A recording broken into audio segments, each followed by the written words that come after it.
Hi, this is Brent Sherbin from dragthebar.com. Video I'm going to discuss bankroll considerations with tournament poker. So poker is a form of high risk investment. Even the best players with a big advantage can go broke if they don't have enough money to cover the downswings. However, the great thing about tournaments is you can turn a small buy-in into a big score, but you need to understand how to take on an appropriate amount of risk to withstand the bad luck. There are factors that can help you cut down on the variance in tournaments, as well as to greatly reduce the risk of losing your bankroll before you hit a big score. Now this video will cover those factors, as well as help you understand the degree of the ups and downs that are inherent in playing poker tournaments. So let's discuss expected results in poker tournaments. If you're better than the average, you can expect to cash or finish in the money greater than 10% of the time. But not even the best online players are finishing in the money more than 20% over a large sample size of tournaments. If you're a solid player, you may show a return on investment of 100%. For example, that would mean if you're a solid player, it'd be reasonable to average winning $20 for every $10 tournament you enter. That's a profit of $10 or 100% of your investment. And excellent players can show a return on investment of 200%. Even great players expect to experience streaks of 20 to 30 tournaments without cashing, and it's essentially the big scores, those final tables and top 3 finishes, that bring the player into their expected return on investment.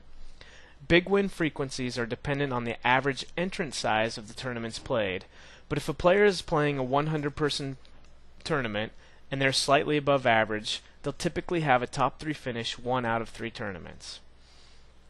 Let's discuss bankroll suggestions. So, if even good players can go 30 tournaments without cashing in the money, and will often go more than 30 tournaments before hitting a big cash win, it's not surprising that it's recommended to give yourself a sizable cushion for your poker tournament bankroll. Multi-table tournament rules of thumb usually suggest having 50 to 100 buy-ins in your bankroll for the tournaments that you're playing. If you want to play $10 tournaments, you should usually have at least $500. Now these requirements are for players that plan on playing a high number of tournaments over the long haul. If you're more casual and just want to give playing tournaments a chance, having 20 to 30 buy-ins should be enough for you to get a good feel for the ups and downs of tournaments and give you a good opportunity to get a couple of those in-the-money cashes and have a shot at a big score. Now here are some tournament factors that affect the fluctuations of your bankroll. First of all, buy-in. Obviously, the higher the buy-in relative to your bankroll size, the more chance you have of going broke. Second, the number of players. As discussed earlier, the more players, the harder it is to accomplish a big cash. So the more players, the more variance there will be. Thirdly, the type of tournament. A rebuy tournament is also going to add more variance than a standard tournament. The actual fees paid will end up being a multiple of the entry fee, and there will be several players playing a more aggressive strategy that will create more of a discrepancy between the big stacks and small stacks. Finally, the tournament structure. For a skilled player, typically a tournament with more starting chips in relation to the blinds and slower blind levels is going to give them more opportunities to accumulate chips safely, and it's going to lower the variance of the tournament. So how to cut down the luck factor and make your bankroll last? First of all, target the appropriate types of tournaments. Based on the size of your bankroll, you should look to play tournaments with an appropriate buy-in based on the suggestions above. If you're inexperienced or having trouble building or maintaining your bankroll, you should avoid rebuy tournaments or tournaments with massive fields of people. And look for deep stack tournaments to get the most play for your money. Avoid those turbo tournaments until you're comfortable with the ability to play within your bankroll. Next, take advantage of those freebies. Carbon Poker offers several free roll tournaments every day that have no entry cost, and many online legends have built their first bankroll on free rolls. And as you build points by playing in tournaments, sit and goes, or cash games, you'll be able to use these points to enter tournaments. This is like an earned free roll. Next, satellites. Satellites are smaller buy-in tournaments that allow you to win an entry into a much larger tournament.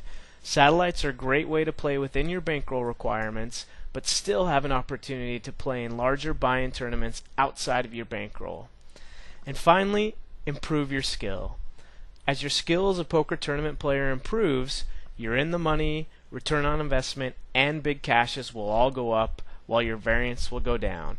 So take advantage of all the training and learning opportunities available to improve your game. So finally, let's discuss putting it into practice. When you open an online poker client, such as Carbon Poker, you will see that there is a Tournaments tab. Here you'll see a list of the available tournaments. On the right, you'll see a legend that contains many of the icons that characterize the details we'll be looking for. For example, you can see icons for rebuy, turbo, free roll, points, and even deep stack tournaments. And as you look at the list of tournaments in each section, they'll have the appropriate icon listed under the type column. So the tournaments are usually sorted by start time, but you can also sort them by entry fee or number of players. And in addition, you can click on the filter arrow, and here you can filter the tournaments based on the stakes, the number of seats per table, the game type, and the status. And finally, you'll notice that there is even a special tab for satellites specifically. So in this way, it should be easy to find the tournament that you're targeting to build your bankroll with the higher rate of success.